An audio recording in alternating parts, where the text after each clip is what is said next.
செய்திக்குள்ளாக பிரவேசிக்க போகிறோம். நம் ஆண்டவராகிய இயேசு கிறிஸ்துவின் பரிசுத்த நாமத்திற்கு ஸ்தோத்திரம். கிறிஸ்து பிரியமானவர்களே, இந்த நாளினுடைய செய்தியின் தலைப்பு யோனாவின் ஜெபம்.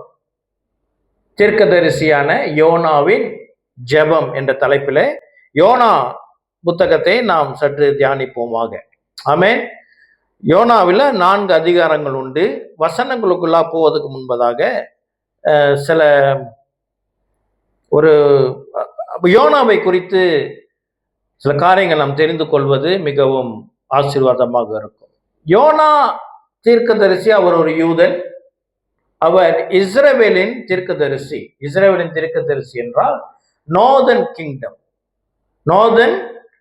வடக்கு ராஜ்யத்திலே அவர் ஒரு தீர்க்கதரிசியா இருந்தார்.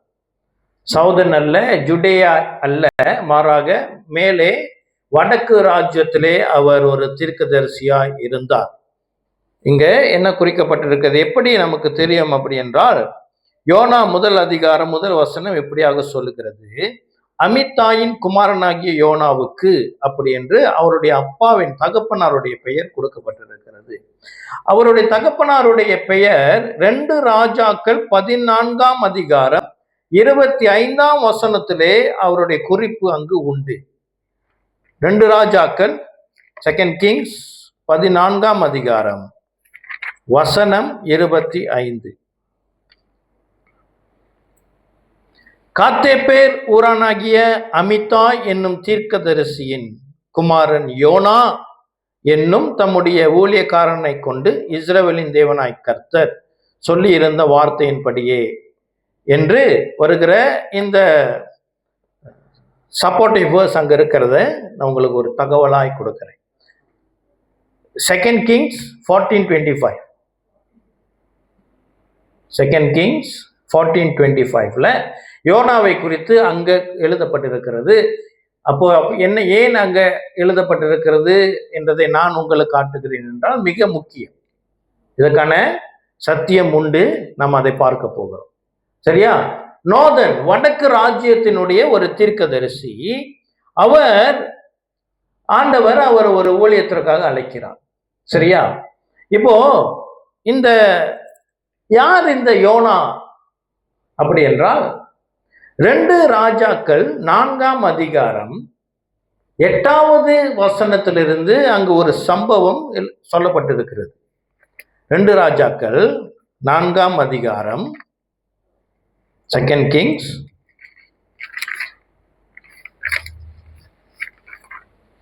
4ஆம் அதிகாரத்துல 8வது வசனத்திலிருந்து நான் ஒரு சில வசனங்களை வாசிக்கிறேன். பின்பு ஒரு நாள் எலிசா சூனேமுக்கு போயிருக்கும் போது அங்கே இருந்த கனம் பொருந்திய ஒரு ஸ்திரீ அவனை போஜனம் பண்ண வருந்தி கேட்டுக்கொண்டாள். அப்படியே அவன் பயணப்பட்டு வருகிற போதெல்லாம் போஜனம் பண்ணும்படி அங்கே வந்து தங்குவான். சுனேமியால் பத்தி நமக்கு தெரியும். ஒரு பெண் இருக்கிறாள் இல்லையா, அவர் கனம் பொருந்தியவள். அவள் யாராம்? கனம் பொருந்தியவள். கனம் பொருந்தியவள் என்றால் என்ன? பொதுவாக இஸ்ரவேல்ல அந்த நாட்களுடைய சரித்திர கலாச்சாரத்தின் அடிப்படையில் பெண்களுக்கு தனிப்பட்ட முறையில கனம் இல்லை. பெண்களுக்கு தனிப்பட்ட முறையில கனம் இல்லை. மாறாக வேதம் அவள் கனம் பொருந்தியவர் என்று சொன்னால் என்ன அர்த்தம் அப்படி என்றால், அவளுடைய கணவன் கனம் பொருந்தியவர். ஆமென். கணவன் நிமித்தம்தான் இந்த பெண்ணுக்கு கனம் வந்திருக்கிறது. அப்ப யார் அந்த கணவன் அப்படி என்றால், ஸ்காலர்ஸ் என்ன நம்புறாங்கன்னா, அவர் ஒரு தீர்க்கதரிசி. அப்போ இந்த சுனேமியால் என்ன செய்யறாங்க, எலிசா தீர்க்கதரிசியை வருந்தி கேட்டுக்கொள்கிறாங்க. நீங்க எங்க வீட்டுல வந்து தங்கணும், உங்களுக்காக ஒரு இடத்தை நான் ஆயத்தம் பண்றேன், நீங்க எங்க ஊழியத்துக்கு வரும்போதெல்லாம் நீங்க எங்க வீட்டுல தங்கணும் அப்படின்னு சொன்னா, இவர் பல முறை வேண்டாம்னு சொல்லி வருந்தி கேட்டதுனால என்ன செய்யறாங்க, தங்குறாரு. அவங்க ஒரு இடத்த ஆயத்தம் பண்ணி போட்டிருக்கு. என்ன இருக்கு, அவங்க படுக்க இருக்குதான், ஒரு மேஜர் இருக்குதான், அவர் வரும்போதெல்லாம் தங்குவார். அப்போ எலிசா ஒரு முறை, எலிசா அந்த பெண்ணுக்கிட்ட பேசுறது கூட இல்லை. அவருடைய அசிஸ்டன்ட் கேயாசி கிட்ட சொல்றாரு, அந்த பெண்ணுக்கு ஏதாச்சும் வேணா கேட்டு சொல்லு. அவங்க என்ன சொல்றாங்க, எனக்கு எல்லாம் இருக்குது, எனக்கு ஒன்றும் குறை இல்லை, கர்த்தர் நல்லா வைத்திருக்கிறார், அப்படின்னு கேயாசியா ஒரு காரியத்தை எலிசா கிட்ட சொல்றாரு. என்ன, ஐயா அவங்களுக்கு குழந்தை இல்லை அப்படின்னு நம்ம கேட்கல, கேயாசி சொன்னது. சொன்னோன்னு அவங்க என்ன சொல்றாரு, எலிசா நீங்க அடுத்த சீசன்ல உங்களுக்கு ஒரு குழந்தை இருக்கும் அப்படின்னு சொல்றாரு. அல்லேலூயா. அதே மாதிரி பையன் பிறந்து வளர்ந்து கொண்டு இருக்கிறான். ஒரு சமயத்துல அவனுக்கு நோய் வந்து அவன் மரித்து போகிறான். மரித்து போய் அந்த பெண் என்ன செய்றாங்க, எலிசாவை வந்து கூப்பிட்டு, எலிசா வந்து முதலாவது கேயாசை அனுப்புறாரு. அந்த கையில வச்சிருக்கிற கோலை கொடுத்து அனுப்புறாரு. இதை நீ போய் வை, பையன் எழுந்திருப்பான்னு சொல்லி. ஆனா ஒன்றும் முடியல. அதுக்குள்ள எலிசாவும் அங்கே போயிடுறாரு. போனா எலிசா உடைய ஜெபம் அந்த மகனை உயிரோடு எழுப்புகிறது. சரியா? இந்த சம்பவம் நம்ம அறிந்திருக்கிறோம். ஸ்காலர்ஸ், வேத வல்லுநர்கள் என்ன நம்புறாங்கன்னா, அந்த மரித்து எழுந்த அந்த பையன் தான் யோனா தீர்க்கதரிசி. ஆமென். அவர் தான் யோனா தீர்க்கதரிசி. அப்போ இந்த பெண்ணுக்கு எப்படி கனவு வந்துருந்துச்சு அப்படின்னா, யோனாவுடைய அப்பா ஒரு தீர்க்கதரிசி, அமித்தாய் என்று அவருடைய பெயர் குறிக்கப்பட்டிருக்கிறது. இது சரித்திர குறிப்பு. அல்லேலூயா. சரி, அது இன்னும் சில காரியங்கள் என இந்த புத்தகத்தை குறித்து அப்படி என்றால், இந்த சம்பவம் கிறிஸ்துவுக்கு முன்பு 760ஆம் வருடத்துல நடந்த ஒரு சம்பவம். நினைவே பட்டணத்தை குறித்து இந்த யோனா தீர்க்கதரிசிக்கு குறிக்கப்பட்ட ஒரு ஊழியம் இருக்கு இல்லையா, அதாவது இந்த யோனா புத்தகத்துல குறிக்கப்பட்டிருக்கிற சம்பவம் நடந்தது என்ன, கிறிஸ்துவுக்கு முன் 760ஆம் வருடம் 2ஆம் யெரொபெயாமுடைய நாட்களிலே, இஸ்ரவேலின் நார்தன் கிங்டமுக்கு ராஜாவாக இருந்த 2ஆம் யெரொபெயாம், அவனுடைய நாட்கள்ல இந்த சம்பவம் நடக்கிறது. இப்போ என்ன நடக்கிறது, ஆண்டவர் சொல்லுகிறார், நினிவே வந்து அன்று, நினிவே வந்து ஒரு பாப்புலரான ஒரு பட்டணம், கிரேட் சிட்டி. என்ன என்ன எந்த அளவுக்கு அது பாப்புலர் அப்படி என்றால், சீரியா இருக்குல்ல, இன்னைக்கு இருக்கு சீரியா, அன்னைக்கு அசீரியாவுடைய தலைநகரமாக இருந்திருக்கிறது நினிவே. அசீரியாவுடைய தலைநகரம். அசீரியாவே பெரிய ஒரு ராஜ்யமாக எழும்பினது. அந்த தேசத்திற்கு ஒரு தலைநகரம். சரியா? அப்போ அங்க ஆண்டவர் என்ன செய்யறாரு, அந்த ஜனத்துக்கு நியாயத்தீர்ப்பு வரப்போகிறது, கர்த்தருடைய வார்த்தை, கண்டிப்பு, வார்னிங்ஸ் அங்க அவங்களுக்கு கொடுக்கணும் அப்படின்ட்டு யோனாவை கூப்பிடுகிறார். யோனாவை ஆண்டவர் அழைக்கிறார். அப்போ அந்த நினிவே வந்து இன்று மாடர்ன்ல வந்து சீரியால இல்ல, இன்று வந்து மாடர்ன் டே ஈராக்ல இருக்குது. மொசூல் சொல்லப்படுகிற இடத்துல, அது அருகாமையில தான் நினிவே இருந்ததாம். இன்று நினிவே இல்லை, இன்று நினிவே இல்லை. அப்போ அந்த நினிவேல இருந்த பாவத்தின் நிமித்தம் ஆண்டவர் யோனாவை அங்க அனுப்புகிறார். சரியா? அப்போ யோனாவை அங்க அனுப்புனதற்கான காரணம் என்ன, நினிவேல இருந்த பாவம் என்ன, அந்த ஜனங்கள் தேவனுக்கு விரோதமாக செயல்பட்டதுனாலே அந்த ஜனங்களுக்கு ஆண்டவர் ஒரு அழிவை நியமித்தார். ஒரு நியாயத்தீர்ப்பு அங்க வர வேண்டியது. சோதம் கோமோராக்கு வந்தது அல்லவா, அதோ ஒரு நியாயத்தீர்ப்பு அவர்களுக்கு வர வேண்டி இருந்ததுனாலே ஆண்டவர் யோனாவை அனுப்பி ஒரு எச்சரிப்பின் சத்தத்தை அங்கு பேச சொன்னார். அப்போ அங்க என்ன பாவம் இருந்தது அப்படி என்றால், அது ஒரு மோசமான ஒரு பட்டணமாக இருந்தது. அந்த பட்டணத்தில் இருக்கிற கைதிகள், அசிரியா ராஜ்யம் தானே, கைதிகளை பிடிப்பாங்க தானே, பிடிச்சி அவங்க கைதிகளை வைக்கிறாங்க இல்லையா சிறைச்சாலையில, இவங்க என்ன செய்வாங்களாம், அவங்களுடைய மூக்கை வெட்டிடுவாங்களாம், காதை வெட்டிடுவாங்க. கைதிகளுடைய மூக்கு இருக்குல்லையா, அதை வெட்டிட்டு காதையும் வெட்டி அப்படி அவங்கள கொடுமைப்படுத்துவாங்க. ஆமா, இது சரித்திர குறிப்பு. வேற என்ன அங்கு இருந்தது அப்படி என்றால், அங்கு விக்கிர ஆலயத்துல விபச்சாரம் கொரிந்து பட்டணத்துல இருந்தது. அது அங்க அந்த நாட்கள்ல இருந்தது. கொரிந்து பட்டணத்துல இருந்து அதே விக்கிர ஆலயத்தினுள்ள இருக்கிற விபச்சாரம். அடுத்து என்ன, இந்த நினைவேல சிறு பிள்ளைகள் அதிகமாக பாதிக்கப்பட்டார். சிறு குழந்தைகள் அதிகமாக பாதிக்கப்பட்டார்கள். சிறு குழந்தைகளை அக்கினியிலே பலி கொடுப்பார்களாம். சிறு பிள்ளைகளை அக்கினியிலே பலி கொடுப்பார்களாம். வெட்டி பலி கொடுக்கிற ஒரு வழக்கம் அங்கு இருந்தது. வேற என்ன? அபார்ஷன், கருக்கலைப்பு அங்கு அதிகமாக இருந்திருக்கிறது. கருக்கலைப்பு அங்கு அதிகமாக இருந்திருக்கிறது. இன்னொரு கொடுமை என்னவென்றால், ஆங்கிலத்திலே அதற்கான வார்த்தை இன்ஃபன்டிசைட் அப்படின்னு ஒரு வார்த்தை. அது என்னவா? சிறு பிள்ளைகளை கொலை செய்கிறது.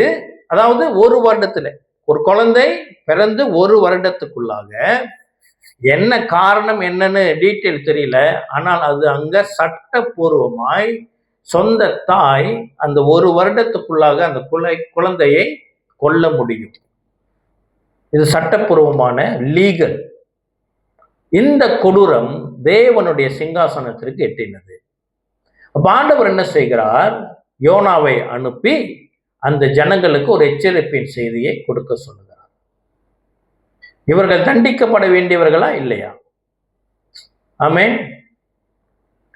ஏன் இஸ்ரவேலின் தேவன் எங்கேயோ இருக்கிற, அதாவது இஸ்ரேல்ல இருந்து ஏறக்குறைய ஒரு 900 கிலோமீட்டர், இஸ்ரேல்ல இருந்து 900 கிலோமீட்டர் தூரத்தில் இருக்கிற ஒரு தேசத்தின் மேல கர்த்தர் யோனாவை ஏன் அனுப்பினார்? அப்படி என்றால், ஒன்று கர்த்தருடைய இரக்கம், கர்த்தருடைய நீதி வேறு. இன்னொன்று ஏன் அனுப்பினார் என்றால், அந்த ஜனங்கள் மனம் திரும்புவார்கள் என்று ஆண்டவர் அறிந்திருந்தார். அப்போ இஸ்ரவேலர்களோ வடக்கு ராஜ்யமோ விக்கிர ஆராதனைக்குள்ளாக போயிட்டாங்க. எரோபியாம் செய்து வச்ச 2 கன்றுக்குட்டிகளை வணங்கி கொண்டு இருக்கிறாங்க. இப்போ தேவனை விட்டு விலகி போன இந்த இஸ்ரவேலர்களிடம் ஆண்டவர் காட்ட போகிறார், நான் அழைத்த என் சொந்த ஜனங்கள் மன திரும்ப மாட்டீங்க, ஆனா இதோ உங்களுடைய எனிமி அசிரியா வந்து உங்களுடைய எனிமியோடைய நாடுல உங்களை விரோதிக்கிறவன் என்னை விரோதிக்கிறான். அப்ப உங்களுடைய விரோதி நாட்டுல நான் என்னுடைய செய்தி அனுப்புறேன், அவங்க மனம் திரும்புவாங்க, இது உங்களுக்கு வெட்கக்கேடு என்பதற்காக இஸ்ரவேலர்களுக்கு ஒரு பாடம் கற்றுக் கொடுக்க வேண்டும் என்று சொல்லி தேவன் என்ன செய்கிறார்? யோனாவை நினைவேக்கு அனுப்புகிறார். அந்த ஜனங்கள் மனம் திரும்புகிறார்கள். நம்ம அப்புறம் கொஞ்சம் பார்ப்போம். அநேகருக்கு தெரிஞ்சிருக்கும், சில பேருக்கு இந்த கதை தெரியாது, அதனால நம்ம கொஞ்சம் சரியா? ஆனால் இந்த யோனா போய் எச்சரிச்ச உடனே அவங்க மனம் திரும்புறாங்க, காப்பாற்றப்படுறாங்க. ஆனால் அந்த நினைவை அப்படியே இல்லை. 150 வருடத்துக்கு பிற்பாடு 612ஆம் வருடத்துல அந்த நினைவே அழிந்தே போயிட்டு, அழிந்தே போயிட்டு 150 years யோனாக்கு பிறகு அந்த எச்சரிப்பை சத்தம் கொண்டு, அப்ப அந்த மனம் திரும்புதல் கொஞ்ச நாள் இருந்திருக்குது. அவங்க மறுபடியும் என்ன செஞ்சிருக்கிறாங்க? பாவத்துல விழுந்ததுனால ஆண்டவர் அழித்த போட்டு விட்டார். சரியா? அப்ப ஆண்டவர் நியாய தீர்ப்பு யோனாவின் மூலியமாக அங்கு கொண்டு போன தடை செய்யப்பட்டது அவர்களுடைய மன திரும்புதல். அந்த மன திரும்புதலை கொண்டு இஸ்ரவேலுக்கு ஆண்டவர் பாடத்தை கற்றுக் கொடுத்தார். சரியா? இதுதான் அதோடைய சத்தியம். இதுதான் இந்த கதனுடைய சம்பவத்தினுடைய சுருக்கம். இப்போ நம்ம இந்த யோனா புத்தகத்துல போயிட்டு சற்று வசனங்களை ஆராய்ந்து பார்ப்போம். கர்த்தர் நம்மோடு கூட பேசுவாராக. ஆமென். முதல் அதிகாரத்திலிருந்து நம்ம பார்க்க போகிறோம். அமித்தாயின் குமாரனாகிய யோனாவுக்கு கர்த்தருடைய வார்த்தை உண்டாகி, அவர், நீ எழுந்து மகா நகரமாகிய நினைவுக்கு போய், பேர் பார்த்தீங்களா, மகா நகரம், அதற்கு விரோதமாய் பிரசங்கி, அவர்களுடைய அக்கிரமம் என் சமூகத்தில் வந்து எட்டினது என்றார். அப்பொழுது யோனா கர்த்தருடைய சமூகத்தில் நின்று விலகி தர்சீசுக்கு ஓடி போகும்படி எழுந்து யோப்பாவுக்கு போய் தர்சீசுக்கு போகிற ஒரு கப்பலை கண்டு கூலி கொடுத்து தன் கர்த்தருடைய சமூகத்தில் நின்று விலகும்படி அவர்களுடைய தர்சீசுக்கு போக கப்பல் ஏறினான். இப்போ மேப் பார்த்தோம்னா, இப்போ இஸ்ரேல் இங்க இருக்குது அப்படி என்றால், இஸ்ரேலிலிருந்து இந்த பக்கம், இந்த பக்கம் அப்ராக்சிமேட்லி 900 கிலோமீட்டர் இந்த நினைவே இருக்கிறது. இப்ப ஆண்டவர் அனைத்தோன்னு இவர் கர்த்தருக்கு பயந்த ஒரு தீர்க்கதரிசி, கர்த்தருடைய தீர்க்கதரிசி, கர்த்தருக்கு பயந்து தீர்க்கதரிசி. அவர் கள்ள தீர்க்கதரிசி அல்ல. ஆண்டவர் கூப்பிடுறாரு, அவருடைய வேலைக்காரர். இப்போ என்ன செய்யறாரு, இங்கே இங்க போனோம். இவர் ஏன் போக மறுக்கிறார் என்றால், இவருக்கு தெரியும் ஆண்டவருடைய குணாதிசயம். இவர் போக சொல்லுவாரு, அப்புறம் மனசை மாத்திக்குவாருன்னு தெரியும். கர்த்தருடைய இரக்கம் என்ன, கர்த்தருடைய அன்பு என்னன்னு அறிந்த இந்த மனிதன் இந்த அழைப்பை நிராகரிக்கிறார். அப்போ இங்கேருந்து மேல 900 கிலோமீட்டர் போக வேண்டிய இவர் என்ன செய்யறாரு, மனசை மாத்தி அங்கேருந்து இஸ்ரேல்ல இருந்து கொஞ்சம் கீழே இறங்கி யோப்பாக்கு சென்று, அங்கதான் போர்ட் இருக்குது, என்னது துறைமுகம் உண்டு, கப்பல் ஏறுகிற துறைமுகம். அங்கேருந்து இறங்கி அங்கேருந்து தர்சூஸ், ஸ்பெயின்ல இருக்கிற தர்சூஸ் ஏறக்குறைய எத்தனை கிலோமீட்டர் எழுதி வச்சிருந்தேன், ஏறக்குறைய ஒரு 2500 கிலோமீட்டர், 2500 to 3000 கிலோமீட்டர் தூரத்தில் இருக்கிற தர்சூஸுக்கு போகிறதுக்கு இவர் ஒடியான்ட்டார். ஆண்டவர்கிட்ட தப்பிச்சு வந்துட்டாரு. ஆண்டவர்கிட்ட தப்பிச்சு போக முடியுமா? யாராச்சும் தப்பி போக முடியுமா? முடியாது. அவர் கப்பல்ல ஏறின உடனே ஆண்டவர் அவர் வேலையை ஆரம்பிச்சிட்டார். சரியா? என்ன நடக்குது பார்ப்போம். 4வது வசனம். கர்த்தர் சமுத்திரத்தின் மேல் பெருங்காற்றை வரவிட்டார், அதனால் கடலிலே கப்பல் உடையும் என்று நினைக்கத்தக்க பெரிய கொந்தளிப்பு உண்டாயிற்று. கப்பல் என்ன ஆயிட்டு, அது பிரயாணிக்க முடியல. என்னது, காற்று அடிச்சு அந்த கப்பலே மூழ்கி போற அளவுக்கு ஒரு பெரிய ஒரு போராட்டம் அங்கு நடக்கிறது. 5ஆம் வசனம். அப்பொழுது கப்பற்காரர் பயந்து அவனவன் தன் தன் தேவனை நோக்கி வேண்டுதல் செய்து பாரத்தை லேசாக்கும்படி கப்பலில் இருந்த சரக்குகளை சமுத்திரத்தில் இருந்து விட்டார்கள். யோனாவோ வென்றால் கப்பலின் கீழ்த்தட்டில் இறங்கி போய் படுத்துக்கொண்டு அயர்ந்த நித்திரை பண்ணினான். எங்க இருக்கிறாரு யோனா? கப்பலினுடைய கீழ்ப்பகுதியில் அவர் தங்குறாராம். ஏன் அப்படி எழுதி இருக்கிறது அப்படி என்றால், கிறிஸ்து பிரியமானவர்களே, அந்த நாட்களிலே நல்ல வசதியானவர்கள் கப்பல் பிரயாணம் செய்யும் பொழுது அந்த கப்பல்ல இன்னைக்கும் கப்பல் பிரயாணத்துல ஃப்ளைட்ல இருக்குதானே, எக்கானமி சீட் இருக்குது, பிசினஸ் கிளாஸ் இருக்குது, ஃபர்ஸ்ட் கிளாஸ் இருக்குது, அப்படிதானே? அதே போல அந்த நாட்களும் இருந்தது.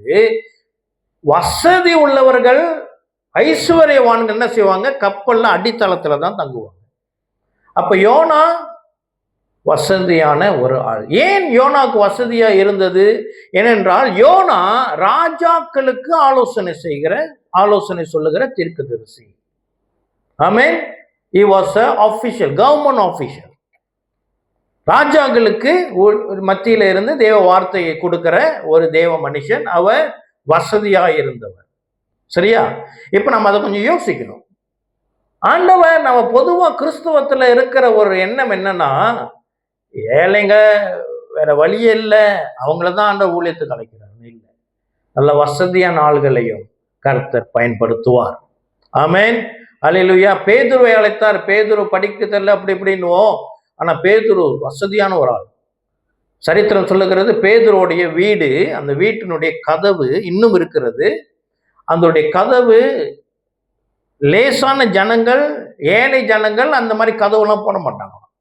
ரிச் பீப்புள் தான் அந்த மாதிரி கதவை இம்போர்ட் பண்ணி வீட்டில். அப்போ பேதுரு வசதியானவர்.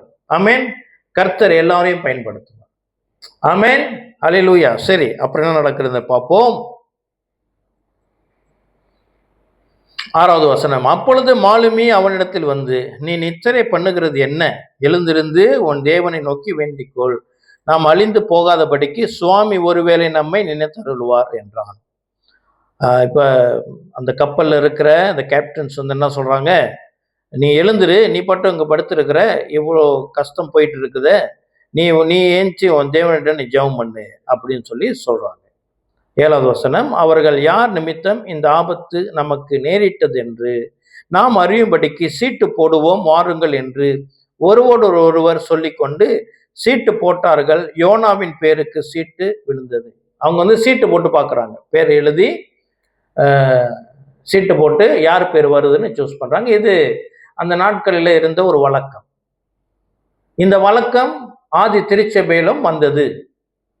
மத்தியாஸ் சூஸ் பண்ணும்போது இதை செஞ்சாங்க. ஆனால் இதில் என்ன ஒரு சிறப்புனால், இந்த சீட்டு போடும் பழக்கம் ஆதி திருச்சபையோடு முடிந்து விட்டது, அதுக்கப்புறம் தொடரவில்லை. தியாலஜியில் இதை படிக்கும் பொழுது என்ன சொல்றாங்க, இது ஒரு முக்கியமான பயனாக காட்டுறாங்க. என்னன்னா, இதுக்கு முன்னாடி இந்த உலகத்தில் இருக்கிற வழக்கங்கள் சபையிலே ஒரு முடிவுக்கு வந்து புதிய சபையின் கலாச்சாரம் தொடங்கினது. சபையிலே பரிசுத்தாவியானவர் வழி நடத்த ஆரம்பித்தார். இனி உலக கலாச்சாரங்கள் சபையிலே இல்லை என்றதுக்கான ஒரு ஸ்ட்ராங் எவிடன்ஸ் இந்த சீட்டு போடுகிறது. சரி, இப்ப மீண்டும் பார்ப்போம்.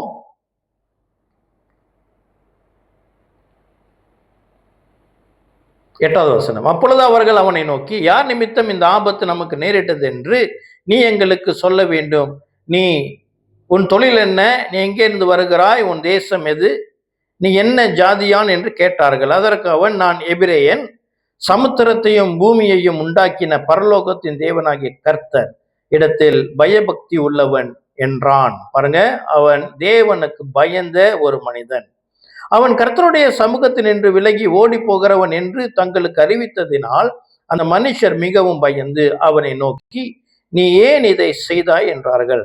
பின்னும் சமுத்திரம் அதிகமாய் கொந்தளித்து கொண்டிருந்தபடியால் அவர்கள் அவனை நோக்கி, சமுத்திரம் நமக்கு அமரும்படி நாங்கள் உனக்கு என்ன செய்ய வேண்டும் என்று கேட்டார்கள். அதற்கு அவன், நீங்கள் என்னை எடுத்து சமுத்திரத்திலே போட்டு விடுங்கள், அப்பொழுது சமுத்திரம் உங்களுக்கு அமர்ந்திருக்கும். என் நிமித்தம் இந்த பெரிய கொந்தளிப்பு உங்கள் மேல் வந்தது என்பதை நான் அறிவேன் என்றான். என்ன சொல்றாரு, நான் ஏன் இவ்வளவு மோசமா கொந்தளிச்சு இருக்கிறேன், நீ என்ன பண்ணிட்டு வந்த, நாங்க என்ன செய்யணும்னு கேட்கும் போது சொல்றாரு, என்னை தூக்கி கடல்ல போட்டுருங்க, என்ன கடல்ல நீங்க போட்டீங்கன்னா இந்த கொந்தளிப்பு நின்றோம். ஆனா இவங்க கொஞ்சம் பயப்படுறாங்க செய்யறதுக்கு. ஏன் பயப்படுறாங்க அப்படின்னா, இவர் தன்னை யார் என்று காட்டுகிறார். யாரா? சமுத்திரத்தையும் பூமியையும் உண்டாக்கின தேவன். நம் தேவனுக்குடைய ஒரு ஒரு ஒரு டைட்டில், இன்ட்ரோடக்ஷன், அவர் அறிமுகப்படுத்தணும்னா அவர் படைப்பின் தேவன். என்ன, அவர் குறித்து பேசுறதுக்கு இதை விட உயர்ந்தது எதுவும் இருக்குதா அப்படின்னா இல்லை. என்னது? அவர் சமுத்திரத்தையும் பூமியையும் உண்டாக்கின பரலோகத்தின் தேவனாகி கர்த்தர். இந்த டைட்டில் நம்ம தேவனுக்கு மட்டும்தான் உண்டு, வேற யாருக்கும் அந்த டைட்டில் இல்லை. அல்லேலூயா. அப்போ அவங்க பயப்படுறாங்க செய்யறதற்கு. 13வது வசனம். அந்த மனுஷர் கரை சேரும்படி வேகமாய் தண்டு விதித்தார்கள். அப்ப அவங்க என்ன செய்யறாங்க, வேணா அவனை கீழே கடலை போட வேணாம், நம்ம கரைக்கு போயிடுவோம் அப்படின்னு என்ன செய்யறாங்க, அந்த மனுஷர் கரை சேரும்படி வேகமாய் தண்டு வலித்தார்கள். ஆனாலும் சமுத்திரம் வெகு மும்முரமாய் கொந்தளித்து கொண்டே இருந்தபடியால் அவர்கள் கூடாமல் போயிற்று. அப்பொழுது அவர்கள் கர்த்தரை நோக்கி கூப்பிட்டு, கர்த்தாவே, இந்த மனுஷருடைய ஜீவனை நிமித்தம் எங்களை அழித்து போடாதையும், குற்றமில்லாத இரத்த பலியை எங்கள் மேல் சுமத்தாதையும், தேவரீர் கர்த்தர், உமக்கு சித்தமாய் இருக்கிறபடி செய்கிறீர் என்று சொல்லி, இப்ப ஆண்டவர்கிட்ட வேற வழி இல்லாம சரண்டர் பண்ணிட்டாங்க. சரண்டர் பண்ணி 15வது வசனம். யோனாவை எடுத்து சமுத்திரத்திலே போட்டு விட்டார்கள். சமுத்திரம் தன் மும்முரத்தை விட்டு அமர்ந்தது. யோனாவை இப்ப கடல்ல போட்டோன்னே சமுத்திரம் கடல்னா ஆயிட்டு, கொந்தளிப்புலாம் பேக் டு நார்மல். சரியா? அப்பொழுது அந்த மனுஷர் கர்த்தருக்கு மிகவும் பயந்து கர்த்தருக்கு பலியிட்டு பொருத்தனைகளை பண்ணினார்கள். யோனாவை விழுங்கும்படி ஒரு பெரிய மீனை கர்த்தர் ஆயத்தப்பட்டிருந்தார். அந்த மீன் வயிற்றிலே யோனா ராப்பகல் 3 நாள் இருந்தார். நடந்தது என்ன? இவர்கள் யோனாவை கடல்ல போட்டகையோட கடல்ல கொந்தளிப்பு அமர்ந்து போனது. இவர்கள் தேவனை அறிந்து கொண்டார்கள். அறிந்து கொண்டு இப்ப தேவனுக்கு பலியிடுகிறார்கள். கப்பல்லே பலியிடுகிறாங்க. பலியிட்டு தேவனுக்கு பொருத்தனையும் பண்ணி கொள்கிறார்கள். இப்ப யோனாவுடைய நிலைமை என்ன? ஒரு மீன் யோனாவை முழுங்கிட்டு, ஆராய்ச்சியாளர்கள் சொல்றாங்க திமிங்கலம் முழுங்கிருக்க வேண்டும். சரியா? பெரிய மீன் திமிங்கலத்தை விட வேற மீன் இல்லை.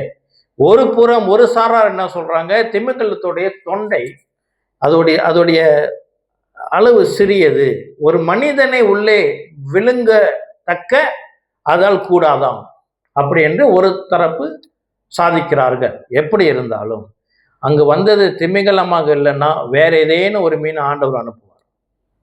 ஆமென். சயின்டிஸ்ட் விண்வெளியை ஆராய்ந்ததை காட்டிலும் கடலை ஆராய்ந்தது குறைவு. கடலை ஆராய முடியவில்லை, அது அவ்வளவு டாஃபான ஒன்று. கீழே என்ன இருக்குன்னு தெரியும். அப்ப ஏதேனும் ஒரு மீன் வந்திருக்கலாம், பெரிய மீன். திமிங்கலத்தோட பெருசு ஆண்டவர் உருவாக்க முடியுமா? நிச்சயமா முடியும். ஆண்டு உருவாக்கி ஏதோ ஒரு மீனை ஆண்டவர் என்ன செஞ்சிட்டாரு? யோனாவை விழுங்க செஞ்சிட்டார். இப்போ 2வது அதிகாரத்துல யோனா ஒரு ஜெபத்தை ஏறெடுக்கிறார். யோனா ஜெபத்தை ஏறெடுக்கிறார். அதுதான் அந்த நாள்ல நம்ம தியானிக்க போகிறோம். சரியா? அதுக்கப்புறம் வருவோம். 3வது அதிகாரத்துல என்ன நடக்குது? ஆண்டவர் ஜெபத்தை 2வது அதிகாரத்துல ஆண்டவர் கேட்டு யோனாவை மீனின் வயிற்றிலிருந்து வெளியே கொண்டு வருகிறார் ஆண்டவர். 3வது அதிகாரத்துல என்ன நடக்குது? சரி, இப்ப ஆண்டவருக்கு ஒரு கீழ்ப்படிந்து நினைவேக்கு போயிட்டார். நினைவேக்கு போய் அந்த ஜனங்களை அவர் என்ன செய்கிறார்? எச்சரிக்கிறார். அந்த ஜனங்கள் என்ன செய்யறாங்க? மனம் திரும்புறாங்க. எவ்வளவு பேர் இருக்கிறாங்க அந்த அந்த பட்டணத்துல அப்படின்னா 1,20,000 பேருக்கு மேலாக ஜனங்கள் உண்டு. 120,000 அதற்கு மேல. அது மட்டும் இல்ல, அங்க மிருக ஜீவன்களும் அதிகமாக இருக்கிறது. அப்ப இவங்க என்ன செய்யறாங்க? என்ன பாருங்க, இந்த 3வது அதிகாரத்துல 8வது வசனம். மனுஷரும் மிருகங்களும் ரெட்டினால் மூடிக்கொண்டு தேவனை நோக்கி உரத்த சத்தமாய் கூப்பிடவும் அவர் தம் தம் பொல்லாத வழியையும் தம் தம் கையில் உள்ள கொடுமையையும் விட்டு திரும்பவும் கடவர்கள். யாருக்கு தெரியும், நாம் அழிந்து போகாதபடிக்கு ஒருவேளை தேவன் மனஸ்தாபப்பட்டு தம்முடைய உக்கிர கோபத்தை விட்டு திரும்புவார் என்று கூற சொன்னான். யாருன்னா அந்த அந்த நாட்டுடைய அரசர் ராஜா. 7வது வசனத்துல அந்த ராஜாவை பற்றி சொல்லப்பட்டிருக்கிறது.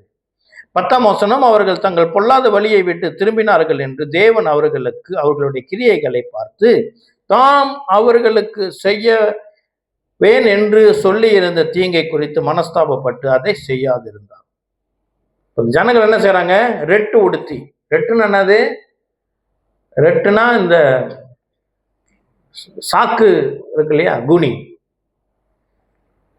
நீங்க நம்ம எது பார்த்திருப்போம், இன்னைக்கும் சீன ஜனங்களுடைய இறப்பு அப்படியே ஊர்வலமா போவாங்க, பார்த்துருக்கிறீங்களா? அவங்க மேல ஒரு துணி போடுவாங்க. என்ன துணி? சாக்கு துணி. ரெட்டு உடுத்துறதுன்னு அதுதான். ரெட்டு உடுத்தி சாம்பல்ல உட்காந்துக்குவாங்க, சாம்பலை மேல போட்டுக்குவாங்க. சரியா? இதுதான் அவங்க மனம் திரும்புறதுக்கான அடையாளம். மனம் திரும்புறதுக்கான அடையாளம். ஆண்டவர் சமூகத்துல அவங்க உட்காந்து மனம் திரும்புறாங்க. ஆண்டவர் என்ன செஞ்சாரு? மனம் மாறினார், மன்னித்தார். ஹல்லேலூயா. நினைவையை மன்னிக்க தெரிந்தவர், நினைவையை மன்னிக்க வல்லவர் நம்மை மன்னிப்பார். ஆமென். நினைவை மன்னித்தது அவருடைய இரக்கம். இன்னைக்கு என்னையும் உங்களையும் மன்னிக்கிறது கிறிஸ்துவின் ரத்தம். ஹல்லேலூயா. நம்மில் வருகிற மன்னிப்பு நிரந்தரமான மன்னிப்பு. ஆமென். ஆண்டவருடைய அருமையான ஒரு வார்த்தை வேதத்திலே, ஒரே 2 வார்த்தை. அந்த வார்த்தையை சொல்லும் பொழுதே அந்த வார்த்தையில் ஒரு வல்லமை இருக்கும். என்ன தெரியுங்களா? இயேசு சொன்னார், இனி பாவம் செய்யாது. ஆமென். இனி பாவம் செய்யாது. 3 வார்த்தை மன்னிக்கவும். இனி பாவம் செய்யாது. ஹல்லேலூயா. கர்த்தர் நம்மை மன்னிப்பார். கர்த்தர் இரக்கம் நம்மிடம் என்ன சொல்லுகிறது? இனி பாவம் செய்யாது. சரி, அப்ப 4வது அதிகாரத்துல என்ன நடக்குது? இப்ப நம்ம யோனாக்கு கொஞ்சம் கோவம் வந்துருச்சு, ஆண்டவர் மேல கோச்சுக்கிட்டாரு. அப்பயே சொன்னையா, உங்களை பத்தி தான் எனக்கு தெரியுமே, என்னைக்கு எதுக்குங்க அனுப்புனீங்க அப்படின்னு ஆண்டவர்கிட்ட கோச்சுக்கிட்டு அவர் இந்த டவுன்ல இருந்து கொஞ்சம் தூரமா போயிட்டு ஒரு குடிசையை போட்டு உட்காந்துட்டாரு. வெயில். அப்ப ஒரு செடி முளைக்குது. எங்க படிக்கலாம் அப்படின்றால் 5ஆம் வசனம், 4வது அதிகாரம் 5ஆம் வசனம். பின்பு யோனா நகரத்திலிருந்து புறப்பட்டு நகரத்துக்கு கிழக்கே போய் அங்கு தனக்கு ஒரு குடிசையை போட்டு நகரத்துக்கு சம்பவிக்க போகிறதை தான் பார்க்கும் மட்டும் அதன் கீழ் நிழலில் உட்கார்ந்திருந்தான். யோனாவுடைய தலையின் மேல் நிழல் இருக்கவும் அவனுடைய மனமடிவுக்கு நீங்களாக்கவும் தேவனாய் கர்த்தர் ஒரு ஆமணக்கு செடியை முளைக்க கட்டளையிட்டார். அதை அவன் மேல் ஓங்கி வளர பண்ணினார். அந்த ஆமணக்கின் மேல் யோனா மிகவும் சந்தோஷப்பட்டான். இப்ப வெயிலா இருக்குது, பாலைவனம் தானே, வெயிலா இருக்குது. இந்த வெயில்ல நிழல் கொடுக்கறதுக்காக ஒரு செடி அன்னைக்கே முளைச்சு பெருசாகி இலெல்லாம் பெருசு பெருசா இருக்கு. அந்த நிழலில் யோனா உட்காந்து கொஞ்சம் சந்தோஷப்படுறாரு. 7ஆம் வசனம். மறுநாளிலோ கிழக்கு விளக்கும் நேரத்திலே தேவன் ஒரு பூச்சியை கட்டளையிட்டார். அது ஆமணக்கு செடியை அரித்து போட்டது. அதனால் அது காய்ந்து போயிற்று. சூரியன் உதித்த போது தேவன் உஷ்ணமான கீழ்காற்றை கட்டளையிட்டார். அப்பொழுது வெயில் யோனாவுடைய தலையில் படுகிறதினால் அவன் சோர்ந்து போய் தனக்குள்ளே சாவை விரும்பி, நான் உயிரோடு இருக்கிறதை பார்க்கலும் சாகிறது நலமாயிருக்கும் என்றான். இப்போ என்ன ஆயிடுச்சு? ஏற்கனவே வெயில், இப்ப ஆண்டவர் இன்னும் அனல் காற்று அனுப்புறாராம், இன்னும் உஷ்ணம் கூட போகுது. பத்தாவதுக்கு இந்த பூச்சி வந்து இந்த செடியையும் சாக அடிச்சிருச்சு. இப்போ அவர் என்ன நிலைமைக்கு வந்துட்டாரு? நான் செத்தா நல்லா இருக்கும், என்ன இருக்கும், செத்தா நல்லா இருக்கும் அப்படின்னு சொல்லி ஒரு தீர்மானம் எடுக்கிறார். இந்த வார்த்தை செத்தா நல்லா இருக்கும்ன்றது ஏறக்குறைய 3000 வருஷத்துக்கு முன்னுக்கு இருந்துச்சு, இன்னைக்கும் இருக்கு.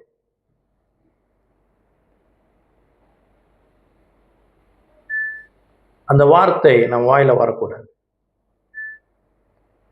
ஆமென். அப்புறம் என்ன நடக்குது? ஆண்டவர் பேச ஆரம்பிக்கிறாரு. 9ஆம் வசனம். அப்பொழுது தேவன் யோனாவை நோக்கி, நீ ஆமனுக்கு நிமித்தம் எரிச்சலா இருக்கிறது நல்லதோ என்றார். அதற்கு அவன், நான் மரண பரியந்தமும் எரிச்சலா இருக்கிறது நல்லதுதான் என்றான். ஆண்டோட சொல்றாரு, ஆமா நல்லதுதான்.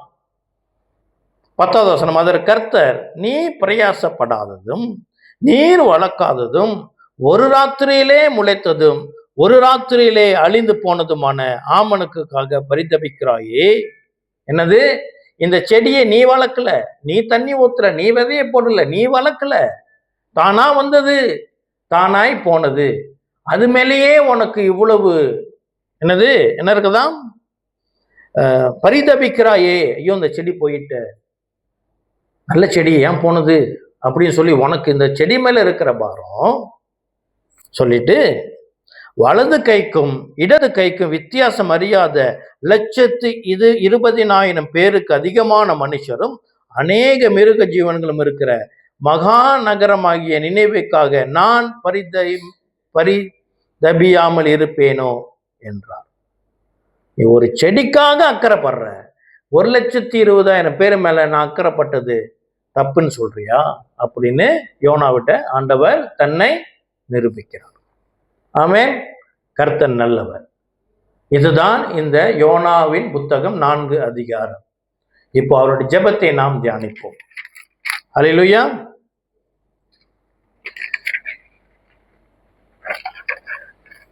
இரண்டாம் அதிகாரம் 1 வசனத்தை பார்ப்போம். அந்த மீனின் வயிற்றிலிருந்து யோனா தன் தேவனாய் கர்த்தரை நோக்கி விண்ணப்பம் பண்ணினான். விண்ணப்பம் எங்க இருந்து விண்ணப்பம் பண்றாரு? இப்ப ஏக்கவுண்ட் ரூம்ல ஏக்கவுண்ட் தட்டி விட்டு நல்ல பஞ்சு மெத்தையில உட்காந்துக்கிட்டு ஆண்டவர்கிட்ட ஜெபம் பண்றாரா? மீனின் வயிற்றுல இருந்து, மீன் வயிற்றுல அசிட் இருக்கும், டைஜஷனுக்கான அசிட். ஸ்காலர்ஸ் நம்புறாங்க அந்த அசிட் அவரோட உடம்பெல்லாம் எரிச்சிருக்குமா. என்ன சொல்றாரு பாருங்க. அப்புறம் ஒரு இடத்துல இந்த காளான், கடல் காளான் வந்து உடம்ப, காளான் இல்லை பாசி, கடல் பாசி கழுத்தை வர இருக்கிறது அப்படின்ட்டு. இப்ப அவரு அந்த இடத்துல ஆண்டவரிடம் ஜெபம் பண்ண முடியும் என்றார். யோனாவுனால கடல் ஆழத்துல இருக்கிற மீனின் வயிற்றிலிருந்து ஜெபிக்க முடியும் என்றால், கர்த்தரால் அந்த ஜெபத்தை கேட்க முடியும் என்று சொன்னால், கிறிஸ்துவின் இரத்தத்தினால சம்பாதிக்கப்பட்ட சபையின் விசுவாசிகளாக இருக்கிற நம்ம ஜெபத்தை கர்த்தர் அங்கீகரிப்பார். ஹல்லேலூயா. ஆமென். பாப்போம் என்ன ஜெபம் பண்றாருங்க. என் நெருக்கத்தில் நான் கர்த்தரை நோக்கி கூப்பிட்டேன், அவர் எனக்கு உத்தரவு அருளினார். நான் பாதாளத்தின் வயிற்றிலிருந்து கூக்கலிட்டேன், நீர் என் சத்தத்தை கேட்டீர். ஹல்லேலூயா. ஆமென். கிறிஸ்து பிரியமானவர்களே, அவர் ஒரு நெருக்கத்தில் இருக்கிறாரு. இனி அவருக்கு ஒரு வாய்ப்பு இல்லை. வாய்ப்பு இருக்கா?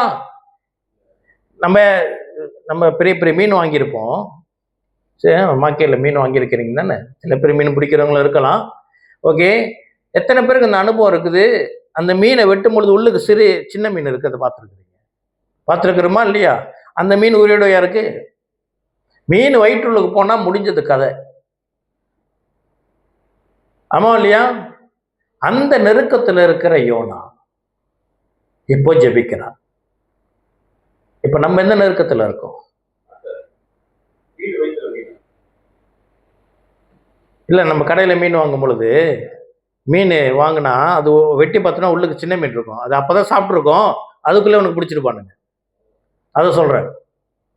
மீன் குட்டியை சொல்லல, அதை சொல்லல. அது சாப்பிட்ட மீன் அது உள்ள இருக்கும், நான் பார்த்துருக்கிறேன். ஊடானும் வந்துருக்குது, நான் பார்த்துருக்கேன். அதை சொல்றேன். சரியா? இப்போ ஒரு நெருக்கம் யாருக்கு? யோனாவுக்கு. அந்த நெருக்கத்துல ஒரு ஜெபத்தை அவர் எடுக்கிறார்.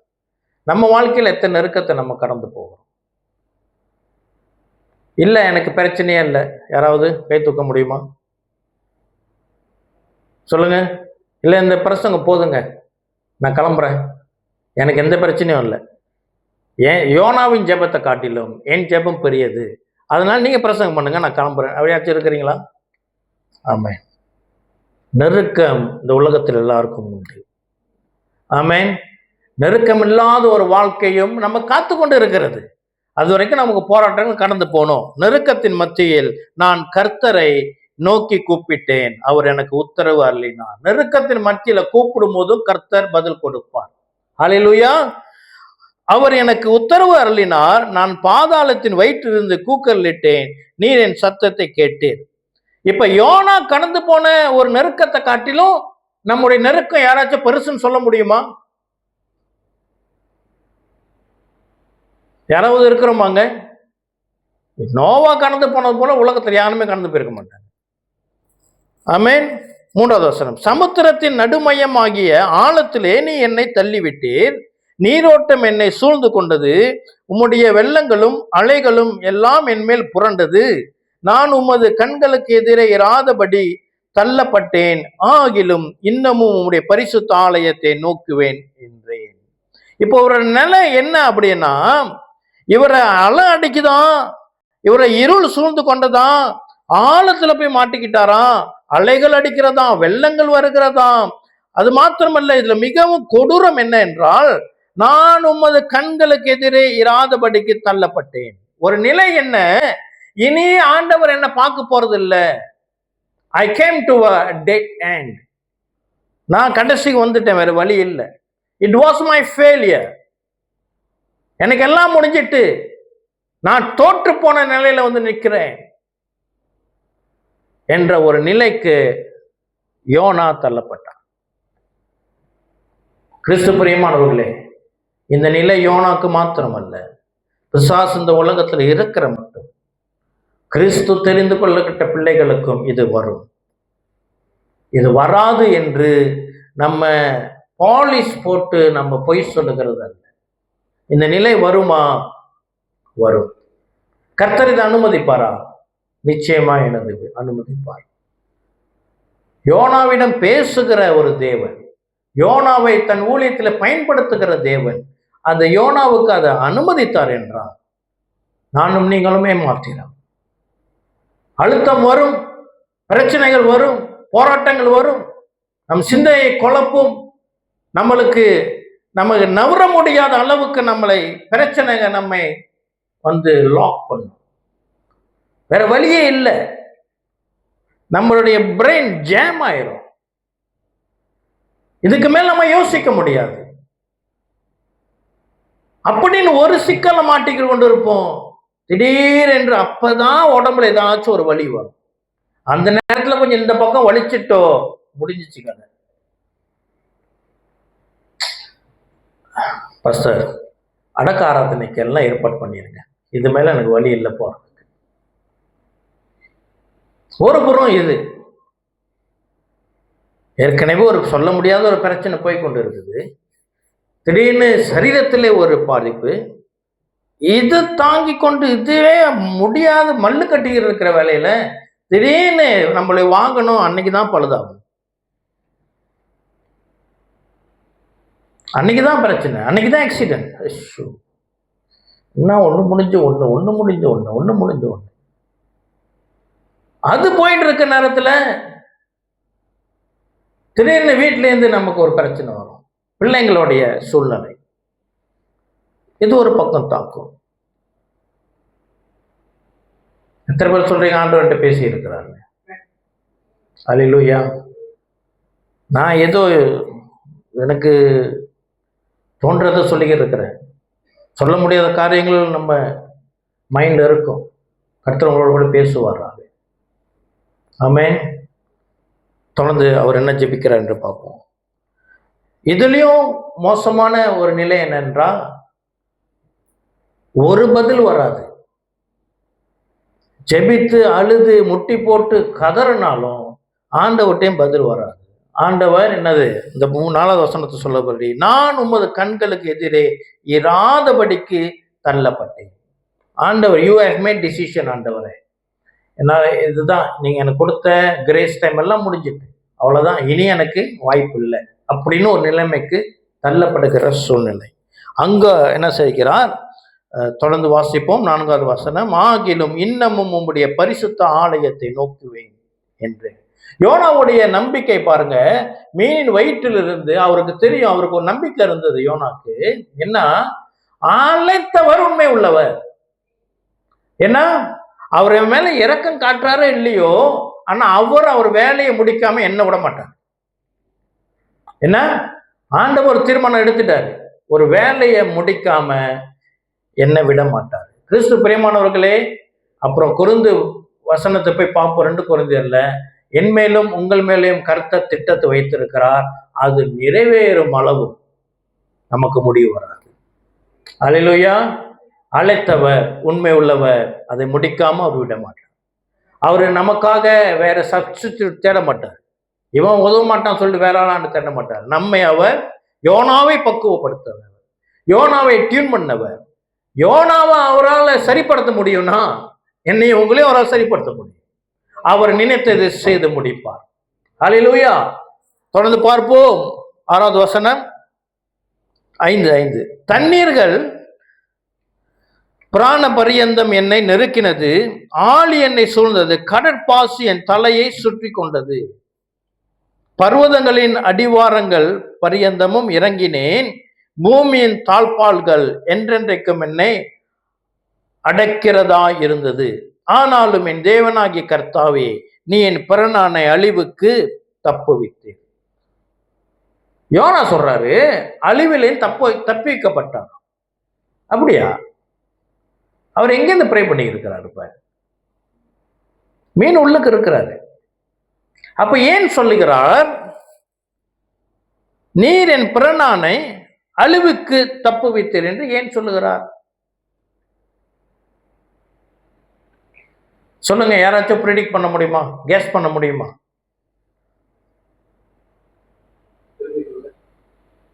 மீன் உள்ளுக்கு மாட்டிக்கிட்டாரு. மாட்டிக்கிட்டு முடிஞ்சு கதை. இருந்தாலும் அவர் சொல்றாரு, என் பிராணனை அழிவுக்கு தப்புவித்தீர். தப்பி வெளியே வந்துட்டாரா? அவரு தப்பி வந்துட்டாரா இல்லையா? யோனா தப்பி வந்துட்டாரா? மீன் உழுக்கிறாரு, தப்பி வந்துட்டாரா? மீன் உள்ள தானே இருக்காரு. ஆனா யோனா சொல்றாரு, என்னது, நீ என்னை அழிவுக்கு தப்பி வைத்தீரே அப்படின்னு. என்னன்னா, இவ்வளவுன்னு இருக்கத்திலும் செக்மேட் முடிஞ்சது. இதிலும் ஜெபம் பண்ணுவதற்கு கர்த்தர் என்னை தூண்டுகிறேன், நீர் என்னை தப்பி வச்சுட்டு. கிறிஸ்து பிரியமானவர்களே, ஒரு சம்பவம், உண்மையா நடந்த சம்பவம். எந்த நாடுன்னு தெரியல. அங்க ஒரு மியூசியம்ல ஓவியங்கள் வைக்கப்பட்டிருந்தது. இங்க இருக்கிற ஓவியம் இருக்கு இல்லையா, அங்க இருக்குது, வேற அங்க ஓவியங்கள் இருக்கு இல்லையா, அந்த மாதிரி ஓவியங்கள் வைக்கப்பட்ட இடத்துல ஒரு ஓவியம். அந்த ஓவியத்தினுடைய தலைப்பு செக்மேட். செஸ் விளையாடுறாங்க இல்லையா, செக்மேட்னா என்ன ஆயிட்டு, கிங் அதுக்கப்புறம் நவர முடியாது, லாக் பண்ணியாச்சு. அந்த ஓவியத்துல இந்த செஸ் விளையாடுகிற இடத்துல இந்த புறம் பிசாசு, கொம்புகளை வச்சுக்கிட்டு பிசாசு, இந்த பக்கம் அது ஒரு பிளேயர், செஸ் பிளேயர், அது விளையாண்டுகிறவர். அவர் யாரு கூட விளையாண்டுக்கு இருக்கிறாரு? பிசாசு கூட விளையாண்டுக்கு இருக்கிறார். பிசாசு இப்படி இப்படி தென்னை வட்டா இப்படி உட்காந்துக்கிட்டு கைவில போட்டுக்கிட்டு செக்மேட் பண்ணிட்டேன், அவன் எங்கேயும் நவர முடியாது அப்படின்ற அது ஒரு ஓவியம். நீங்கள் கூகுள்லாம் பண்ணி பார்த்தீங்கன்னா செக்மேட் அப்படின்னு ஒரு பிக்சர் தந்தீங்கன்னா அது வரும். அப்போ அந்த மியூசியமுக்கு ஒரு மாணவர் குழு போகிறது. மாணவர்ல அது ஒரு ஒரு ஒரு டூரிஸ்ட் குரூப் போறாங்க. அந்த டூரிஸ்ட் எல்லா ஓவியத்தையும் பார்க்குறாங்க. அந்த குழுவில் வேர்ல்ட் சாம்பியன் செஸ் சாம்பியனும் போயிருக்கிறார். அப்போ இவங்க எல்லாம் ஓவியத்தை பார்த்து வர்றாங்க. இவர் இந்த ஓவியத்தை பார்த்தோன்னே இவரை சம்மந்தப்பட்ட ஒரு ஓவியம் அல்லவா, அங்கே நின்று பார்க்குறாரு. ரொம்ப நேரம் பார்த்துக்கிட்டே இருக்கிறாரு. இவங்க மற்ற இடத்தெல்லாம் சுற்றி பார்க்க போயிட்டாங்க. இவர் அந்த இடத்த விட்டு நவரல. அவங்க எல்லாம் வெளியாயிட்டாங்க. வெளியானோன்னா அந்த லீடர், அந்த குரூப் லீடர் பார்க்குறாரு, இவங்க ஒரு ஆள் குறையுத அப்படின்னு தேடி பார்க்க உள்ளே போகிறார். உள்ளே போய் பார்க்கும் பொழுது இவர் அந்த ஓவியத்தை முன்னுக்கே நிற்கிறார். யாரு? இந்த வேர்ல்ட் சாம்பியன் ஓவியத்தை முன்னுக்கே நின்று ரொம்ப நேரம் பார்த்து கொண்டு இவர் வந்து கேட்குறாரு, என்ன ஏன் இங்கே நிற்கிறீங்க, எல்லாம் கிளம்பிட்டோம், நீ வரலையா அப்படின்னு. இல்லை, நான் அந்த ஓவியத்தை பார்க்குறேன், மற்றவங்க பார்க்குறதுக்கும் நான் பார்க்குறதுக்கும் வித்தியாசம் இருக்குது. இந்த படத்தில் இங்க பிசாசு ஜெயிச்சுட்டான், ஏதோ பிசாசுக்கிட்ட போராடி கொண்டு இருக்கிற இவனோ தோற்ற நிலையில உட்கார்ந்து இருக்கிறானே, இவன் கதை முடிந்தது, செக்மே. ஆனா நான் பார்க்கிறேன், நான் பிசாசை பார்க்கல, இவனை பார்க்கல, நான் அந்த அந்த அந்த ஓவியத்தில் இருக்கிற செஸ் பாட்டை பார்க்குறேன், அங்க வைக்கப்பட்டிருக்கிற அந்த காய்களை பார்க்குறேன். அங்க இருக்கிற கிங்குக்கு இன்னொரு மூவ் இருக்கு, அவன் தோக்கல. ஹல்லேலூயா. கிறிஸ்து பிரியமானவர்களே, God will always have a second chance for you and me. ஹல்லேலூயா. அதை உணர்ந்தார் யோனா. அவர் என்ன சொல்றாரு? நான் மாட்டிக்கிட்டேன், உள்ளுக்கு இருக்கிறேன், கதை முடிஞ்சது, ஆனாலும் நீர் என்னை தப்பு வைத்து, நான் ஜெபிக்கிறேன், என்னால உங்களால ஜெபிக்க முடியுது இல்லையா? கர்த்தர் நம்மோடு கூட இருக்கிறார். நானும் நீங்களும் ஜெபிக்க முடியுதுன்னா அவர் கேட்டுக்கொண்டு இருக்கிறார் அர்த்தம். ஹல்லேலூயா. யோனாவின் ஜெபத்தை கடல் ஆழத்திலிருந்து கேட்க முடியும் என்றால், நானும் நீங்களும் சபையிலிருந்து ஜெபிக்கிற ஜெபத்தை அவர் நிச்சயமாய் கேட்பார். ஹல்லேலூயா. கர்த்தர் நல்லவர். தொடர்ந்து என்ன நடந்து பார்ப்போம். 7வது வசனம். என் ஆத்துமா என்னில் தோய்ந்து போகையில் கர்த்தரை நினைத்தேன், அப்பொழுது விண்ணப்பம் உமது பரிசுத்த ஆலயத்திலே உம்மிடத்தில் வந்து சேர்ந்தது. பொய்யான மாயையை பற்றி கொள்ளுகிறவர்கள் தங்களுக்கு வரும் கிருபையை போக்கடிக்கிறார்கள். நானோவெனில் துதியின் சத்தத்தோடே உமக்கு பலியிடுவேன், நான் பண்ணின பொருத்தனையை செலுத்துவேன், ரட்சிப்பு கர்த்தருடையது என்றார். அல்லேலூயா. அருமையான வசனம். 9வது வசனம் என்ன? நானோவெனில் துதியின் சத்தத்தோடே உமக்கு பலியிடுவேன். கிறிஸ்து பிரியமானவர்களே, இந்த நெருக்கத்துல யோனா துதி பலியை ஏறெடுக்க முடியும் என்றார். ஹல்லேலூயா. கர்த்தர் நம்மிடம் எதிர்பார்க்கிறது, இடுக்கத்தின் வேளையில கர்த்தரை நோக்கி துதிப்போம் என்று சொன்னார், நம் நாவை திறந்து ஆண்டவரை துதித்து ஆராதிப்போம் என்று சொன்னார், நமக்கு விடுதலை உண்டு. ஹல்லேலூயா. நிச்சயமாய் விடுதலை உண்டு. நமக்கு சொல்யூஷன் இயேசு மட்டும்தான். கர்த்தர் மட்டும்தான் நமக்கு சொல்யூஷன். இயேசு மட்டும்தான் நம்முடைய பிரச்சனை எல்லாம் தீர்வு. ஆகினாலே 1 கொரிந்தியர் 10:13 இவராக சொல்லுகிறது. 1 கொரிந்தியர் 10:13 சொல்லுகிறது, நம்ம கடந்து போகிற எந்தவித பாடுகளாக இருக்கலாம், எந்தவித அழுத்தமாக இருக்கலாம், அது பொருளாதாரமாக இருக்கலாம், ஃபேமிலி குடும்ப கிரைசிஸா இருக்கலாம், வாலிப பிள்ளைங்களுடைய போராட்டமாக இருக்கலாம், அல்லது நமக்கு சரீரத்துல வருகிற நோய்களாக இருக்கலாம், சரீரத்துல வருகிற அழுத்தமாக இருக்கலாம், படிக்கிற படிப்பாக இருக்கலாம், நண்பர்கள் மத்தியில வருகிற போராட்டமாக இருக்கலாம், சபையில வருகிற போராட்டமாக இருக்கலாம், அரசாங்கத்திலிருந்து வருகிற போராட்டமாக இருக்கலாம், அல்லது இயற்கையினாலே வருகிற போராட்டமாக இருக்கலாம். 1 கொரிந்தியர் 10:13 சொல்லுகிறது, மனுஷனுக்கு நேரிடுகிற சோதனையே அல்லாமல் வேறே சோதனை உங்களுக்கு நேரிடவில்லை, தேவன் உண்மை உள்ளவராய் இருக்கிறார், உங்கள் திராணிக்கு மேலாக நீங்க சோதிக்கப்படுகிறதற்கு அவர் இடம் கொடாமல் சோதனையை தாங்கத்தக்க சோதனையோட கூட அதற்கு தப்பிக்கொள்ளும்படியான போக்கையும் உண்டாக்குவார். ஹல்லேலூயா. ஆண்டவர் கரங்களை தட்டி அவர் நாமத்தை மகிமைப்படுத்துவோமாக. ஹல்லேலூயா. கர்த்தர் உண்மை உள்ளவர், அழைத்தவர் உண்மை உள்ளவர். ஆமென். கிறிஸ்து பிரியமானவர்களே, நம்மை அவர் அழைத்திருக்கிறார் என்றால் அவருடைய மகிமைக்குள்ளாக நம்மை தெரிந்திருக்கிறார். அவர் நமக்கு ஒரு முகாந்தரத்தை வைத்திருக்கிறார். We have a call to be fulfilled in the name of Jesus. ஆமென். 2 கொரிந்தியர் முதல் அதிகாரம்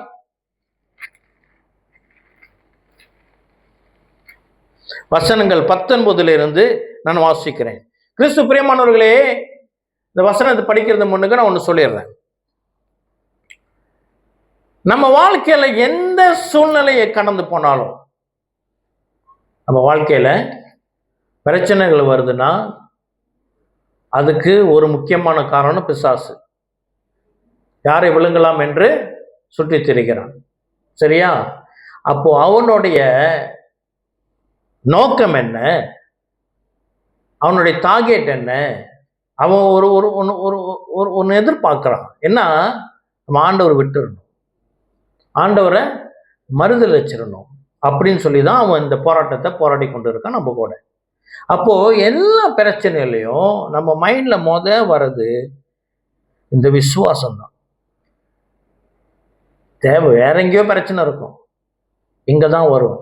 ஆண்டவர் வேணுமா வேணாமா, செய்வோமா வேணாமா, விட்டுருவோமா, தொடர்ந்து ஓடுவோமா, இங்கே நின்றுவோமா, அல்லது போதும்னு சொல்லுவோமா, இதுக்கு மேலே வேணாம் அப்படின்னு சொல்லுவோமா, அப்படிதான் வரும். சாப்பாட்டை குறித்து அப்படி பேச மாட்டோம். என்ன பிரச்சனை வந்தாலும் சாப்பாட்டுக்கான வேலையை தானே ஓடிக்கிட்டு தான் இருக்கும். இன்னையிலேருந்து நான் சாப்பிட்றத நிப்பாட்டுறேன், எனக்கு பிரச்சனையாக இருக்குதுன்னு யாரும் சொல்ல மாட்டோம். இன்னையிலேருந்து நான் உடுப்பை உடுத்துறதை நிப்பாட்டுறேன், எனக்கு எவ்வளோ பிரச்சனையாக இருக்குது, இதுலேயே நான் உடுப்பை உடுத்திக்கிட்டா இருக்கணும் அப்படின்னு சொல்கிறது இல்லை. இதுக்கப்புறம் நான் குளிக்கிறது இல்லை அப்படின்னு நம்ம தீர்மானம் எடுக்கிறது இல்லை. ஆனால் மைண்ட் போவோம், பிசாசுடைய சத்தம் வரும், நீ இன்னுமா இவரை நம்பிக்கிட்டு இருக்க, இன்னுமா இவர்கிட்ட நீ போனோம் அப்படின்னு சொல்லி ஒரு குழப்பத்தின் சத்தம். அப்போ 1 கொரிந்தியர் 1 அதிகாரம் 19 சொல்லுகிறது.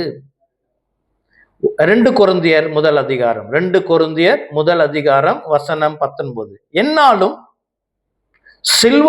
சில்வானுவினாலும் தீமோத்தேயுவினாலும் உங்களுக்குள்ளே பிரசங்கிக்கப்பட்ட தேவ குமாரனாகிய இயேசு கிறிஸ்துவும் ஆம் என்றும் அல்ல என்றும் இல்லாமல் ஆமென்றே இருக்கிறார். ஹல்லேலூயா. என்ன? கிறிஸ்து நமக்கு ஆம், இல்ல வேணாம், இல்ல வேணும், சரி வேணாம், அப்படி இல்லையா?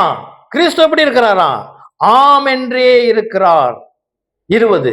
எங்களால் தேவனுக்கு மகிமை உண்டாக்கும்படி தேவனுடைய வாக்கு தத்தங்கள் எல்லாம் இயேசு கிறிஸ்துவுக்குள் ஆம் என்றும் அவருக்குள் ஆமென் என்றும் இருக்கிறது. கிறிஸ்து பிரியமானவர்களே, இன்னைக்கு நம்ம ரட்சிக்கப்படுறோமோ அன்னைக்கு கர்த்தருடைய திட்டம், எப்போ ஒரு திட்டத்தை போட்டார் நம்மை குறித்து, தாயின் கருவில் இருக்குவது முன்னுக்கே ஒரு திட்டத்தை அவர் பிளான் பண்ணி அக்ரிமெண்ட்லாம் போட்டு வச்சுட்டார். அது என்னைக்கு அவர் செய்ய ஆரம்பிக்கிறார் என்றால், என்னைக்கு நம்ம ரட்சிக்கப்பட்டோமோ அன்னைக்கு அவர் என்னையும் குறித்தும் உங்களையும் குறித்தும் ஒரு முகாந்தரத்தை போட்டு என்னவாம், அவர் ஒரு வாக்கு தத்தம் நமக்கு கொடுத்திருக்கிறார். அந்த வாக்கு தத்தம் இயேசு கிறிஸ்துவுக்குள் ஆம் என்றும் ஆமேன் என்றும் இருக்கிறது. அது ஒரு நாளும் நம்மை விட்டு விலகாது. கர்த்தவர் யோனாவை கொண்டு செய்ய நினைத்த திட்டத்தை செய்து முடித்தார். என்னையும் உங்களையும் குறித்து என்னத்தை கர்த்தர் நியமித்து வைத்திருக்கிறாரோ அது ஆம் என்றும் ஆமென் என்றும் நிறைவேறும். முடிவு இப்போ வராது. கிறிஸ்து பிரியமானவர்களே, இது முடிவு காலம் அல்ல, இது நாம் கர்த்தருக்கென்று பிரகாசிக்க வேண்டிய காலம். ஹல்லேலூயா. தொடர்ந்து வாசிப்போம். 21வது வசனம். உங்களுடனே கூட எங்களையும் கிறிஸ்துவுக்குள் சிறப்படுத்தி நம்மை அபிஷேகம் பண்ணினவர் தேவனே, அவர் நம்மை முத்திரித்து நம்முடைய இருதயங்களில் ஆவி என்னும் அச்சாரத்தையும் கொடுத்திருக்கிறார். ஹல்லேலூயா. கிறிஸ்து பிரியமானவர்களே, இந்த அச்சாரம் என்பது என்ன? அந்த சக்கரத்துக்கு நடுவுல ஒன்று போடுவாங்க. என்ன? அந்த மாட்டு வண்டியோ குதிரை வண்டியோ அந்த பார்த்துருப்பீங்க, அது ஆணி, சில இரும்பு இருக்கும். அந்த சக்கரம் அங்கேருந்து வெளியேறக்கூடாது. கிறிஸ்து பிரியமானவர்களே, நம்ம ஒரு ஓட்டத்தை ஓடிக்கொண்டு இருக்கிறோம். இந்த ஓட்டத்தை நம்ம தடை பண்ணணும் அப்படின்னா, ஓட்டத்தை நிப்பாட்ட பார்க்கிறோம். நம்முடைய சக்கரம் கலண்டு போகிற சூழல் இருக்கிற மாதிரி தெரியும். ஆனால் மறந்துடக்கூடாது, நமக்குள்ள பரிசுத்த ஆவியானவர். ஆமென். நம்ம கடந்து போகிற பாடுகள், நம்ம கடந்து போகிற சோதனைகள், ஆவியானவர் கூடவே இருக்கிறார். அவருக்கு அதுல பங்கு உண்டு. ஆமென். இந்த போராட்டத்தை நானும் நீங்கள் தனி ஒத்தால போராடல. என்னோடலும் நம்மோட கூட நம்ம படைத்தவர் கூட இருக்கிறார். ஆமென். அவர் நமக்கு அச்சாரமா இருக்கிறார். அச்சாரம்ன்றது ஆழமான ஒரு வார்த்தை, குற்றமாட்டார். ஆமென். மனுஷனால அந்த அச்சாரத்தை பிடுங்க முடியாது. ஆமென். ஆவியானவர் நமக்கு அச்சாரமாக இருக்கிறார் என்றால், அவர் நிச்சயமாய் நம்ம அழைத்தவர் நம்மை ஒருபோதும் கைவிடாமல், அழைத்த அழைப்பிலிருந்து நம்மை விலகி போகாதபடி, ஒருவேளை நம்முடைய சூழ்நிலை யோனாவின் சூழ்நிலை போல இருக்கலாம், ஆனால் அதற்கு முடிவு உண்டு. ஆமென். விடுதலை உண்டு. யோனாவை விடுவித்தவர் என்னை உங்களை விடுவிப்பார். ஆமென். ஜெபம் பண்ணுவோம். நல்ல ஆண்டவரே, யோனாவின் தேவனை நாங்கள் ஆராதிக்க வந்திருக்கிறோம். யோனாவை விடுவித்தவருடைய நாமத்தை தொழுது கொள்ள வந்திருக்கிறோம். அதற்கு மேலாக இயேசு கிறிஸ்துவின் இரத்தத்தினாலே மீட்டெடுக்கப்பட்ட சபையிலே நாங்கள் கூடி வந்திருக்கிறோம். ஆண்டவரே, கர்த்தர் இந்த உலகத்துக்கு சபையை கட்ட வந்து, அந்த சபையிலே கர்த்தர் என்னையும் இதோ இங்க வந்திருக்கிற உங்களுடைய பிள்ளைகளையும் தெரிந்து கொண்டு, கர்த்தர் நியமித்த நாளிலே, கர்த்தர் நியமித்த இந்த மகா பெரிய ஸ்லாக்கியத்தை உடையவர்களாக இங்க வந்திருக்கிறோம். ஆண்டவரே பிதாவே, யோனாவினுடைய சிறையிறப்பு, யோனாவினுடைய இந்த அழுத்தம், யோனாவை மீனிலிருந்து வெளியாக்க வல்லவராக இருக்கிற தேவன் நாமத்தை தொழுது கொண்டு வந்த நம்பிக்கையோடு வந்திருக்கிற, விசுவாசத்தோடு வந்திருக்கிற பிள்ளைகளுடைய இந்த விசுவாசத்தை கர்த்தரந்தனால கனம் பண்ணபடி ஜெபிக்கிறேன். யோனாவின் விடுதலையை நாங்கள் ஆமென்றும் ஆமென் என்றும் சுதந்திரித்துக் கொள்ளுகிறோம் இயேசுவின் நாமத்தினாலே. கர்த்தர் விடுதலை கொடும். அது எந்தவித அழுத்தமாக இருந்தாலும் அதை தாங்கிக் கொள்ளுவதற்கு 1 Corinthians 10:13 சொல்லுகிற பிரகாரம் அதை தாங்கிக் கொள்ளவும், அதை எதிர்த்து நிற்கவும் கர்த்தர் எங்களுக்கு போக்கு கொடுப்பேன் என்ற சொன்ன சத்தியத்தின்படி நாங்கள் விசுவாசிக்கிறோம். கர்த்தர் நாமத்தை தொழுது கொள்ளுகிறோம். கர்த்தர் நல்லவர். நன்றி செலுத்துகிறோம். ஆண்டவரே பிதாவே, நாங்கள் கடந்து போகிற எல்லா சூழ்நிலைகளுக்காக உங்களுக்கு நன்றி செலுத்துகிறோம். ஏற்ற வேளையில கர்த்தர் நிச்சயமாய் விடுதலை கொடுப்பேன் என்று நாங்கள் விசுவாசிக்கிறோம். அதை நாங்கள் சுதந்திரித்துக் கொள்ளுகிறோம். கர்த்தர் எங்களை கொண்டு என்ன செய்ய வேண்டும் என்று தீர்மானித்திருக்கிறாரோ அது ஆமென் என்றும் ஆமென்றும் ஆமேன் என்றும் நிறைவேறும்படி ஜெபிக்கிறோம். ஆண்டவரை ஒப்பு கொடுக்கிறோம். ஆண்டவரை தடையாக இருக்கிற பாவங்கள், தவறுகள், குற்றங்கள், மீறுதல்களை கர்த்தர் தயவாய் மன்னித்து, இன்றிலிருந்து கூட இதோ யோனாவினுடைய இந்த நம்பிக்கை எங்களுக்குள்ளாகவும் கர்த்தர் பிரகாசிக்க பண்ணும்படி ஜெபிக்கிறோம். பிதாவையும் நோக்கி கூப்பிடுகிற பிள்ளைகள சத்தத்தை கர்த்தர் நிச்சயமாய் கேட்பேன். இதோ ஆடுகளுடைய சத்தத்தை மேய்ப்பன் கேட்பேன் என்று வாக்குத்தத்தம் சொன்னபடி இதோ பரத்துக்கு நேராக ஜெபத்தை ஏறெடுக்கிறோம். கர்த்தர் இறங்கும். கர்த்தர் மாற்றத்தை கொடுக்கும்படி இயேசு கிறிஸ்துவின் நாமத்தினால் ஜெபித்து ஒப்பு கொடுக்கிறோம். ஜெபம் கேளும் எங்கள் ஜீவன் உள்ள நல்ல அப்பாவே. ஆமென், ஆமென், ஆமென்.